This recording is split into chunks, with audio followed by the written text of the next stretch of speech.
Perkenalkan, nama saya Hilda Nurjana dari Prodi Pendidikan Agama Islam, kelompok 8 Ilmu Alamiah Dasar. Perkenalkan, nama saya Ahmad Mujiman dari Prodi Pendidikan Agama Islam, kelompok 8 Ilmu Alamiah Dasar. Nama saya Rofiatus Sofiah dari Prodi Pendidikan Agama Islam, kelompok 8 Ilmu Alamiah Dasar. Perkenalkan, nama saya Yuda Bayu Kurniawan. Saya dari Prodi Pendidikan Agama Islam. Saya dari kelompok 8 Ilmu Alamiah Dasar. Alhamdulillahirrahmanirrahim. Pada kesempatan kali ini, kelompok kami akan menjelaskan sedikit tentang perkembangan sains fisikal. Berbicara soal fisika, sudah tidak asing lagi dengan nama tokoh pada gambar yang akan kami tanyakan berikut. Ya, tepat sekali, beliau adalah Bapak Albert Einstein.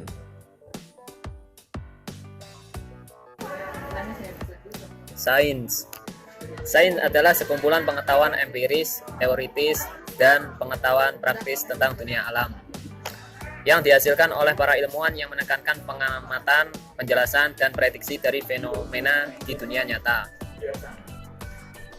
Historiografi dari sains sebaliknya seringkali mengacu pada metode historis dari sejarah intelektual dan sejarah sosial. Namun, kata statistik dalam bahasa Inggris relatif baru pertama kali diciptakan oleh William Whewell pada abad ke-19. Sebelumnya, orang yang menyelidiki akan menyebut diri mereka sendiri sebagai filosof alam. Fisika adalah sains atau ilmu tentang alam dalam makna yang terluas. Fisika mempelajari gejala alam yang tidak hidup atau materi dalam lingkup ruang dan waktu. Fisikawan mempelajari perilaku dan sifat materi dalam bidang yang sangat beragam, mulai dari partikel submikroskopis yang membentuk segala materi, fisika partikel hingga perilaku materi alam semesta sebagai satu kesatuan kosmos. Beberapa sifat yang dipelajari dalam fisika merupakan sifat yang ada dalam semua sistem materi yang ada, seperti hukum kekekalan energi. Sifat semacam ini sering disebut sebagai hukum fisika. Fisika sering disebut sebagai ilmu yang mendasar, karena setiap ilmu alam lainnya, seperti contoh biologi, kimia, geologi, dan lain-lain, mempelajari jenis sistem materi tertentu yang mematuhi hukum fisika. Misalnya, kimia adalah ilmu tentang molekul dan zat kimia yang dibentuknya.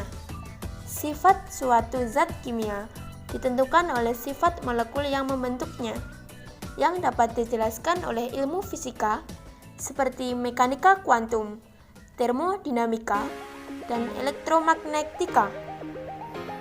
Nah, pastinya sahabat fisika pasti ingin tahu dong bagaimana perkembangan ilmu fisika itu.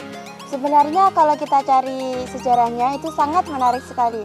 Bahkan mobil yang kita sering jumpai setiap hari itu juga sudah ditemukan oleh para ilmuwan fisika terlebih dahulu. Menurut Rick Smeil, sejarah perkembangan ilmu fisika dibagi dalam 4 periode, yaitu 1. Periode pertama. Periode pertama dimulai dari zaman prasejarah sampai tahun 1550-an. Pada periode pertama ini, dikumpulkan berbagai fakta fisik yang dipakai untuk membuat perumusan empirik. Dalam periode pertama ini, belum ada penelitian yang sistematis. Selanjutnya, periode kedua. Periode kedua dimulai dari tahun 1550-an sampai tahun 1800-an. Pada periode kedua ini mulai dikembangkan metode penelitian yang sistematis, dengan Galileo dikenal sebagai pencetus metode saintifik dalam penelitian.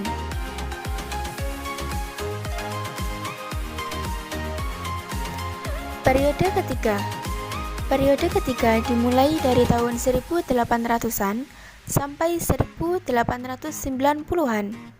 Pada periode ini diformulasikan konsep-konsep fisika yang mendasar yang sekarang kita kenal dengan sebutan fisika klasik. Dalam periode ini, fisika berkembang dengan pesat, terutama dalam mendapatkan formulasi-formulasi umum dalam mekanika, fisika panas, listrik, magnet, dan gelombang yang masih terpakai sampai saat ini. Periode keempat. Periode keempat ini dimulai pada tahun 1890-an sampai sekarang ini. Pada akhir abad ke-19 ditemukan beberapa fenomena yang tidak bisa dijelaskan melalui fisika klasik. Hal ini menuntut pengembangan konsep fisika yang lebih mendasar lagi, yang sekarang kita sebut dengan fisika modern.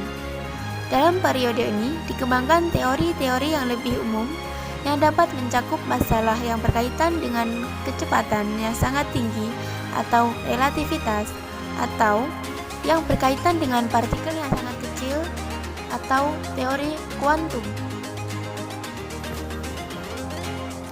Sejak zaman purbakala, orang telah mencoba untuk mengerti sifat dari benda. Fisika klasik. Mekanika klasik, mekanika Newton. Mekanika klasik menggambarkan dinamika partikel atau sistem partikel, di mana partikel demikian ditunjukkan oleh hukum-hukum Newton tentang gerak, terutama oleh hukum kedua Newton. Hukum ini menyatakan sebuah benda yang memperoleh pengaruh gaya atau interaksi akan bergerak sedemikian rupa sehingga laju perubahan waktu dan momentum sama dengan gaya tersebut. Elektrodinamika klasik.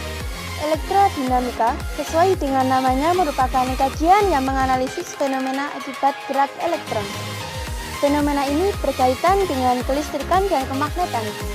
Kendati elektrodinamika merupakan bagian dari fisika klasik, hukum-hukum elektrodinamika yang dikomplikasi oleh Maxwell ternyata sesuai dengan teori relativitas, yaitu pilar dari fisika modern.